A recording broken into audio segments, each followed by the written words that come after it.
เบิ่งเอามาพี่ก่อนมาพี่ก่อนนี่เจ้าเวลาเจ้านั่นเดี๋ยวเจ้ากดตัวนี้ลง โอ้แล้วก็ลงตัวนี้ไปพุ่นเนาะ บ่นะ บ่ลงละ บ่แม่นเบิ่งเบิ่งอะ ยาน ตัว 50เซน ต้อง เนาะ จับในนี้บ่ฮอดจับนั่น เป็นเนี่ย ยังขาดอยู่หน่อยนึง นี่เนาะ บ่แม่น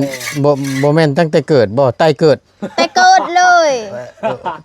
บ่เคยเท่าแล้วเกิดเลย ไปสักจักเถื่อเป็นหูเลยมันไปนอนตอนเข้าห้องหมอก็สักเถื่อ บ่ ก็ชุกสลาดิ ส่งสโลมมาส่งถือ แต่ว่าซักยาแบบว่าเข้มน้อยๆเขาซักบนนี้เห็นบ่ ใส่สโลมเดินไปสักเข้มบ่ เข้มแต่ว่าใส่สโลมนั้นส่งถือแบบว่าเจ็บท้องคือกันแบบนี้แหละแต่ว่าเป็นใครมีแต่กินยาเห็น มันบ่ตัวบ่เคยชัก บ่ได้ตัวแท้บ่กล้าซักเลยซักทีเดียวนั่นแบบว่าอันนั้นแพทย์บอลนี่ว่าสิซักอีกเข็มนึงยาพอแล้วไม่ยากแล้ว เอ้ยดอ มันเจ็บ เจ็บน้อยๆบ่ได้เคยชักจ้าเถื่อ ถึกใจ งงละนิ้วงงละเบาดิ แล้วบาทนี่ดอกแค่ตามน้ำบ่ทันจับบาทน้ำสั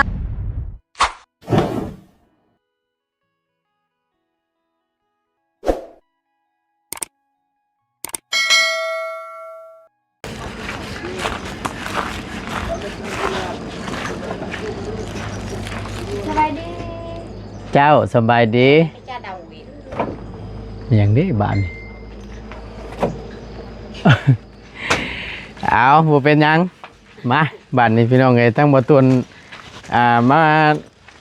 พาพี่พ่อน้องมาเบิ่งสร้างเพิ่นโอ้กำลังติดตั้งมุงกบบ่ตุสบายดีอิ่มแล้วบ่กินข้าว กินแล้ว เรียบร้อยเนาะ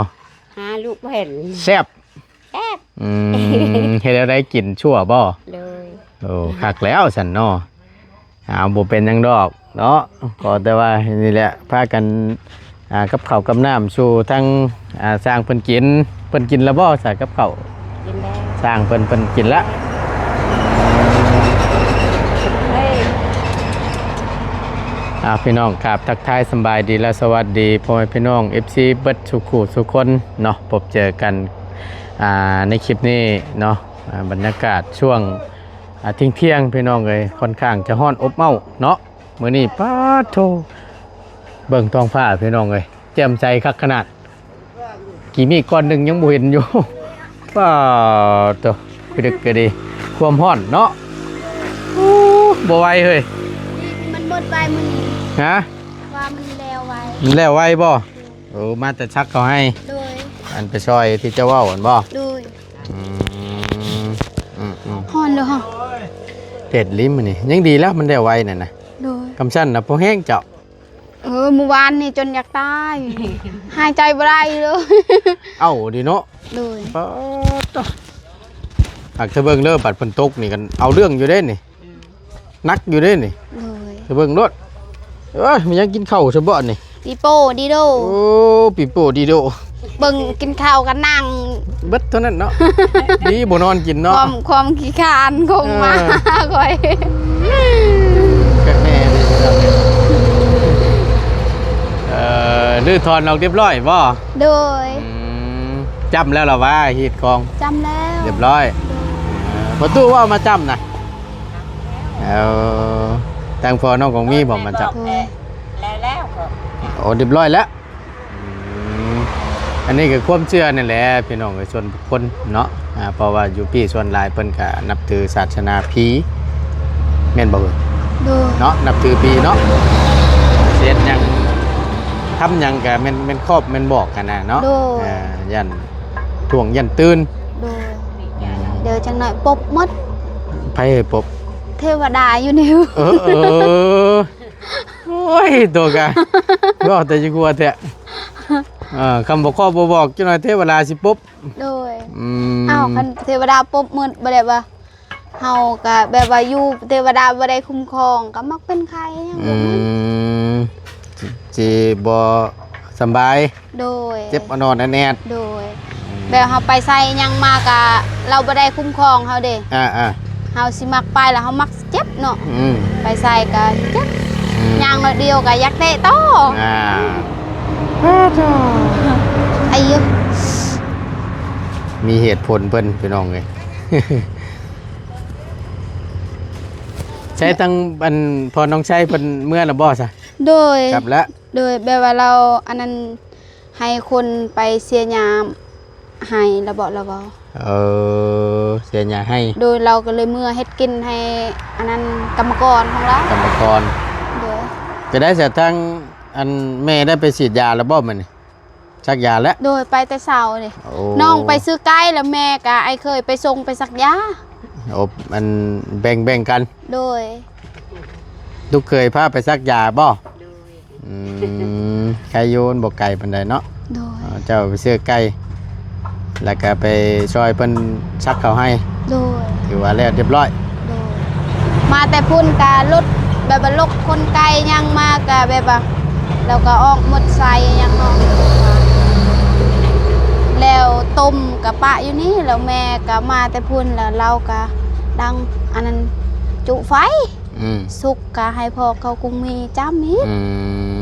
น้อง อ๋อต้องขึ้นน้ำพุตู้พุ่นบ่นี่ต้องเล่าบ่ เฮาบ่ฮู้เด้เฮา คือทางแม่เจ้านี่จ้ำเองก็บ่ได้บ่ ได้แต่ว่าแบบว่าเฮาบ่ฮู้หมดภาษาเด้แบบว่าเฮาบ่เคยเนาะ ฮับรถบ่เป็นหยังเนาะเจ้าเพิ่นมีเวียกด่วนประจักษ์ จังไหนก็ได้หมู่บ่ อ๋อหมู่บ่ โดย ยันว่ามีเวียกด่วนนะครับรถบ่เป็นหยังเดี๋ยวไปเบิ่งมันห้องน้ำไป โดย เพิ่นไว้ได้ทั้งง่ายเรานี่ก็ปะโทสองคนหนึงก็ได้พี่น้องอ๋อนี่บ่บานตัวนี้บ่ที่ลื้อออกนะ โดย เอาหับเพิ่นก่อนก็ได้ล่ะเอ้ยแป๊บหนึงพี่น้องเอ้ยเนาะมีเวียกด่วนประจักษ์มั่งออกเรียบร้อยคือออกเรียบร้อยเนาะ โดย มีแต่ว่าสิเอาตัวนั้นขึ้นไปแทนติ โดย เป็นจึงปึ้งบานนี่พี่น้องเอ้ยอันนี้ตัวออกมาเคลื่อนครัวนี้เนาะ โดย กิจภัยนี้เพิ่นสิเอาตัวนี้ขึ้นไปแทนบัดนี้ติ เอ้า เอ๊ ชื่อบ่ป้าค่ะ ตัวสิบ่ฮอดทิศพุ่นเด้นี่น้อยเนาะคำจวดนั่นนี่เนาะ คันเมื่อวานนี่แล้วแต่เมื่อวานเราออกนี่ก็แล้วใส่มันนี่มีแต่ย่างที่จะทมดินนี่ตัวนั้น ติดกระเบื้องน้ำเนาะสิซ่ามตัวนี้เนาะ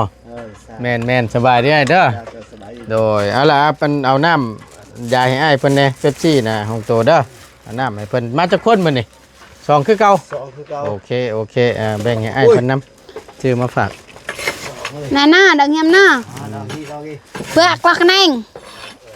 เปลือกแนงก็เปลือกลักแนงเกี่ยอันอันเด้ออ้ายเด้อน้ำเด้อ ขอบใจ โดยซื้อมาฝากก็ได้กินบ่เย็นได้ ไปเย็นก็ได้จังหน่อยก่อนน้องจะไปซื้อน้ำก่อน ให้สร้างเราแข็งๆหน่อยหนึง แม่นเย็นจักบาทเนาะ โดย แม่นความ หายได้นะหนึ่ง แต่ว่าจังหน่อยอันเราเพิ่มมันความเย็นสดชื่นขึ้นมานี่จักว่าไวกว่าเก่าใช่ปะจัก โดย เอาห่างกายกว่าเฮาเนาะแต่ได้กินน้ำเย็นๆมีแห้งได้บรรยากาศร้อนๆจังซี่คักแน่ได้พี่น้องเอ้ยโอ้ขุดกำลังสิวางอันนั้นบ่นั่นน่ะ โดย โอ้สิแล้วได้พี่น้องเบิ่งประตูเบิ่งอันนี้นำก่อนบล็อกพ่อบ่ล่ะ ฮะ บล็อกพ่ออยู่หรอบ้าไอ้ พออยู่ ใครอยู่ซะ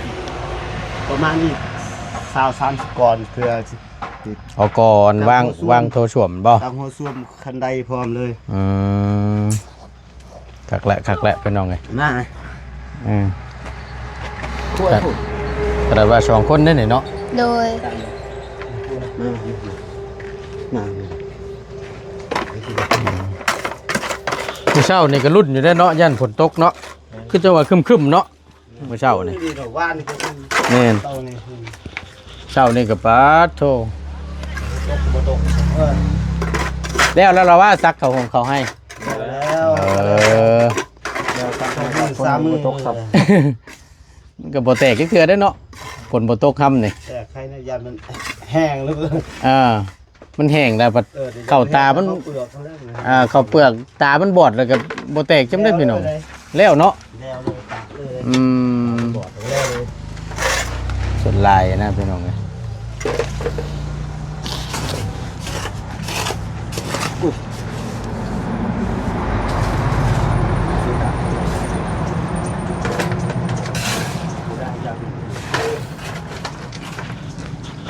ได้เลยเพียงเลยอันเด้อน้องโอเค โดย เดี๋ยวนี้นะปลือตาเลยสบายดีจุ๊เหรอเต้าเลยลากไป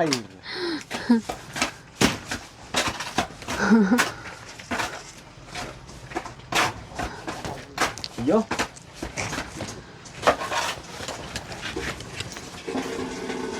พูดน้องดอกแค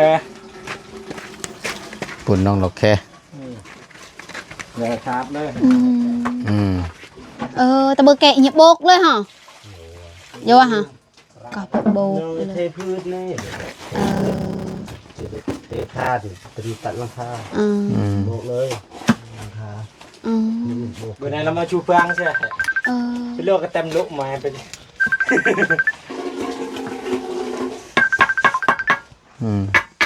ใครโทรมา ฮับก้อนหลายฮับก้อนยันเพิ่นมีเวียกประจักมีหยางไว้ฮับเพิ่นแหละ แรกวันเด้อจะไปหา เพิ่นมีเวียกสำคัญประจักฮับเพิ่นก้อนคุยก้อนก็ได้บ่เป็นหยังดอก บ่ละโทนหน่อยเดียวเราก็ว่าง คนเดียว เนาะ โทนหน่อยเดียวตลีดเพื่อเฮาแบบว่าเฮากดแล้วเราก็ว่างได้บัดเฮากดแบบว่าเฮาสิรับสายน่ะ น้องก็โทรกลับว่ามีหยังว่านี่ก็ถามเพิ่นยากหยัง บ่จังหน่อยก่อนก็ได้ถาม ยัน พอเรามักกวนอยู่แล้ว บ่ห่างเนาะ ตายบ่ บางเทื่อก็โยเฮ็ดเวียกเฮ็ดงานอยู่ยังโทรมากวนอยู่นั่นก็ ผู้กามาส่งน้อง เมื่อยแล้วเนาะ ไปเอาใบสนุกควรแบบ เออ แต่ก็อ่านได้เหมือนกันแต่ละงานตะพงกันแล้วบ้างเลยไอ้ ไอ้เมยบอกทางเงินด้านหน้าเป็นเงินด้านเมีย ฮะđó là lái mà นี่ตาเยิงข่าวเราเลย thao trổ của mặc kỳ xong เข้ากัด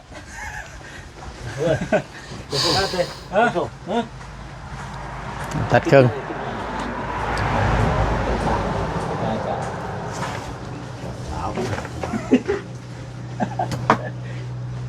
ยื่นตายไปหยิบ นี่พอดีเลยยางเนาะคือแบบมันตันทางเนาะมันไม่ได้ตันทางเขาลงห้วยเนาะ โอ้ยมันสิไปตันหยังกวงบ่กวงห้องลงห้วยผู้ดีทางลงห้วยผู้ดีบ่ตันหรอกผู้ดีงามแหละซำ พอดีสบายยางสำนี้เนาะ แม่นจิกแล้วว่าเพิ่นจิกแล้วว่าทางนั้น ยัง ยังอยู่ ดู เบิ่งอ๋อเจาะลงมานี่พอดีบรรยากาศเนาะพี่น้องก็เย็นคักก็ดี เนี่ย อยู่ เรา นี่ เทนึงค่ะ อันก็โทรในหรือโทรตัดโทรตักเขาตัก พอดีน้องเพิ่นคุยกับหมู่เพิ่นแล้วบาดนี้พี่น้องเอ้ยเนาะมาเบิ่งก่อนเจาะลงนี่พอดีแล้วนี่ ถ้าขึ้นลงเนี่ยลงได้ขึ้นได้อยู่ จักแหละพิสูจน์เบิ่งกว่า เบอร์แหละ มัน เบอ ก็ ร์ให้บอตูนลอง มันก็3ท่อนหนึงแมตร50นึง แม่น50แต่ว่าน้องเตี้ยเด็กก็ ฮอดบ่ สู้ ฮอดบ่แม่น50 แม่น50น้อง นี่ก็ซ้ำกันแหละท่อนอันนี้เนี่ยมี50เซนนึงได้นี่ความสูง อันนี้เม็ด ความสูงเพิ่น เม็ด155 ฮะ55เซน เด้อ ว้าวแม่นดีบ่ล่ะเอาพิสูจน์เบิ่ง บ่จังหน่อยขึ้นบ่ได้ สิไปสูดเฮ็ดหยังจังน้อยก็ขึ้นบ่ได้พี่ได้สร้างแล้วหัวควัน เจ้าสิไปลงเฮ็ดหยังบ่อนนี่บ่อนเขาให้ บ่พิสูจน์เบิ่งว่านี่ แค่ว่าเม็ด50นี่ก็สำคัญแล้วก็โตน้อง เอาก็แม่น น้องเป็น54บ่54 เพราะว่ามันความสูงมันก็มันบ่ได้สูงบ่ได้ต่อทอหนึงนี่นะบ่เชื่อไปเอาเม็ดน่ะมาวัดเบิ่งสิตัวหยัง บ่สูงโตน้องซ้ำนี่เลยบ่ เอ้าพิสูจน์แม่ ไอ้เอ้ย เอ้าลีบ เอ้ยว่าตุนอยู่ นี่นะนั่นตะรับเม็ดนั่นน่ะมาอันน่ะวัดเบิ่งนี่คำจะคู่นี่อันท่อน คันซ้ำนี่ก็คันว่าเตี้ยก็บ่ได้เตี้ยแล้วเนาะ ความสูงมันนี่ชามท่อนนี่นะ 50 ไปเอาวัดเบิ่งไอ้สิ เป็ เบิ่ง น นี่ 50เท่าไรก็ลืมละ ไปพุ่นน่ะใกล้ท่อ PVC น่ะไอ้อย่างเม็ดบ่ ตะรับเม็ดนั่นอันนี้เม็ดน่ะไปเอามาสิวัดให้เบิ่งพี่น้องเพิ่นบ่เชื่อเด้ความสูงกันนะมา แทกน้องบ่ บ่แล้วแทกท่อนน่ะนี่สิได้ฮู้นี่บ่เกิน50 60ดอกไอ้วะเอา แทกเท่าใด จับตะรับเม็ดนั่นดึงสิบอกถอดออกมาบ่ยาวปานใดก็ได้แบบเลยมันบ่ค้างเลย เอาก็กดไว้ชูดมันลงตะรับเม็ดน่ะบ่แม่น แบบนี้ เบิ่งไงสิบอกเบิ่งเอามาพี่ก่อนนี่เจ้าเวลาเจ้านั่นเจ้ากดตัวนี้ลง โอ้แล้วก็ลงตัวนี้ไปพุ่นเนาะ บ่นะ บ่ลงละ บ่แม่นเบิ่งเบิ่งตะ ยาน ตัวต้องจับในนี้นี่แทกจากตัวนี้ขึ้นมานี่เอาใส่มันคือบกเกาหูมันนี่เอาจับนี่นั่นเด้นั่นเลยมาเบิ้งน้ำมือไอ้นี่บ่ฮอดจด50เซนจับเบิ้งเด้อเสียวขึ้นเบิ้งสูงเจ้าจะได้เห็นจับดึงไปนิดนึงดึงคือดึงพอเอาจับบัดนี้ตะรับเม็ดน่ะแทกคือให้แทกนะวางอยู่ท่อตัวน่ะปั๊บเบิ่งดูบาด แม่น50 จับไว้นี่ท่อนหนึ่งความสูงมัน50อยู่นิ่งๆปะอยู่ลุ่มดูก็ได้50เซนเนาะบ่ฮอดจ้ำนั่น เป็นยังขาดอยู่น้อยนึงนี่เนาะเอาไล่ตัวนี้กลมๆ50เซนความสูงต่อท่อหนึ่ง ก็มันมี3เด้ 3ท่อกับ1.50ก็น้องเด้กับ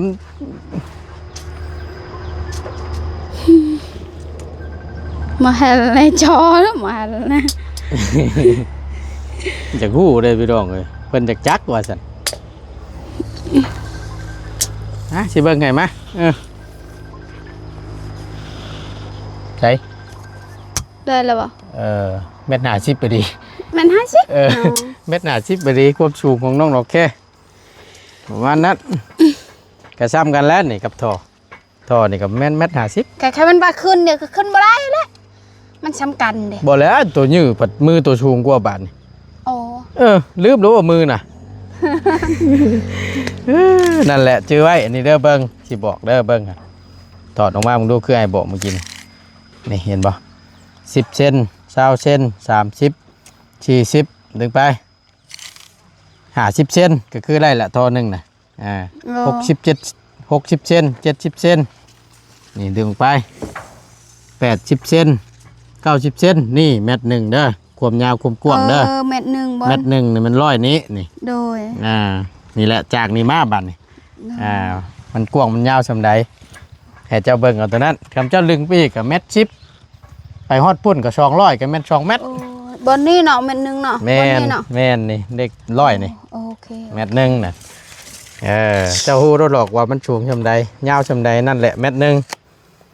ทึกน้องว่าเม็ด50เนาะทึกไม่ได้แทกเด้คือว่าแทกเลยเอ้ยเนาะนั่นแหละ บ่ตูนเด้ ไอ้นี่บ่ด้วยเม็ดเท่าไหร่เม็ด60 60บ่เม็ด50 60นี่แหละ อยากลองนะ โอ้ยแทกกันมันคลำคำแคะคือผู้จังคือแทกคนตายสิชื่อโลกมาใส่นี่ อ่ะน้องคือแทกเลย อันนี้ได้พี่น้องเอ้ย โอ้ยมันบ่ตายง่ายๆ โอ้ เนาะ ยว้าวบ่ช่างเด้อเนาะ แนวมาคลำเนาะ แนวคล คันมันตายบ่แทกมันก็ตายบ่ลุบ่ตูนเอ้ย ว้าวนั่น พู ก็ ดแล้วเรื่องตายแต่ว่ามันคลำเนาะ เออ ยังทำตายไปแทกอีก เออ เขาให้ไปแทกให้เดือนละจาน เนาะ แทกกระโดด อ้าวคอยคือแทกเด้